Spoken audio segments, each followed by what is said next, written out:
This is Cheryl Garlock with Colorado Front Range Properties, and thank you for tuning into this video. I want to take a minute here to talk to you about real estate safety. You know, it's really sad, but we just recently had an Arkansas realtor that was kidnapped and later murdered. Now, this does happen to the public as well on occasion, but very, very rarely. But nonetheless, it really strikes our hearts when this tragedy happens. And you don't normally think of this as happening in the real estate industry, but it can happen in the real estate industry. And so what that really means is that everybody has to take precautions. You, if you are a buyer or a renter looking at property, if you're a seller, my goodness gracious, if you're selling your home, particularly if you're selling your home solo, going it for sale by owner. And of course, we, the real estate community, the realtors involved, we need to take it more seriously and be more careful about how we conduct our business. So let me begin with talking to you about we've had these different incidences that have happened, and we even had one time a couple that actually posed, husband and wife posed as a real affluent type of couple, went from one part of the town to another part of the town, basically, trying to, rip off those particular properties, and of course, causing harm to the realtors who showed those properties or to the people who are selling those properties themselves directly. We've actually seen this, of course, in the case sometimes of auto sales. This happens more frequently when it's a house and they're going inside a house rather than outside when they're just looking at a car, because the crime can be concealed when it's inside, generally as a rule. So it's really, really important to take precautions here. So let me first begin by talking to you if you're thinking about selling your home. Now, we have a lot of people who try to sell their homes themselves. We call those folks for sale by owners. And we understand in the realtor community why you want to do that. You're looking to save a buck. Okay, we get that there. But if you're going to do this, use the buddy system.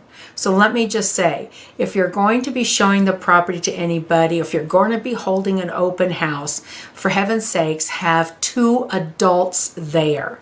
Have two adults there. And maybe one of you is leading the way, perhaps to show the buyers or the prospective buyers the home, and the other one is picking up the rear end. So, so that you have some control.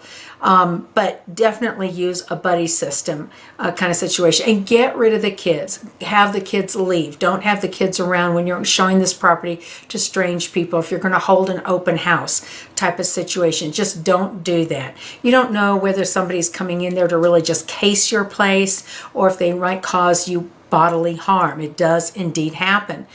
One of the things you can do is certainly learn to ask the appropriate questions. Now, I know that if you're selling your home yourself, you don't like to ask a lot of questions because you think it's going to scare a prospective buyer away. Well, too bad. Learn to ask those kinds of questions. And if you really can't do that, ask the qualifying questions, then maybe you really just should not take the risk of selling these homes yourself and employ the services of a professional realtor. And like I said before, also think about doing an open house. When you do an open house, make sure you employ at the very least a buddy system. Maybe make sure your best friend knows that you're holding an open house and to give you a call periodically while you're holding that open house. Now, if you're a buyer or a potential renter looking at buying or renting property, you need to be aware of fraud and scams out there. We have a host of them today.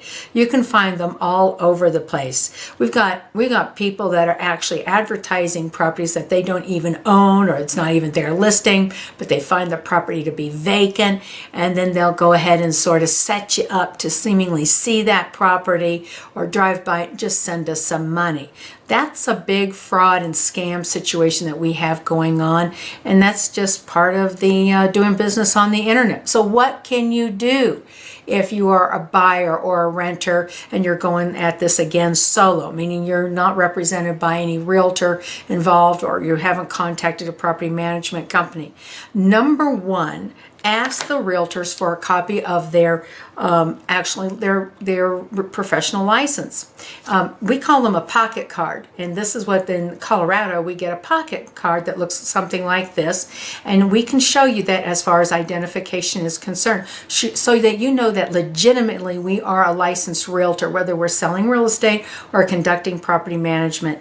That will definitely go a long way to prove to you who we are. Plus, you can visit the government website, DORA, DORA.colorado.gov, and you can check out our licensing right there, whether we are actually on license with the state of Colorado. And also, if you are thinking about renting or buying a property, particularly from the owner or the seller of the property direct, absolutely unequivocally check out who really owns that property there.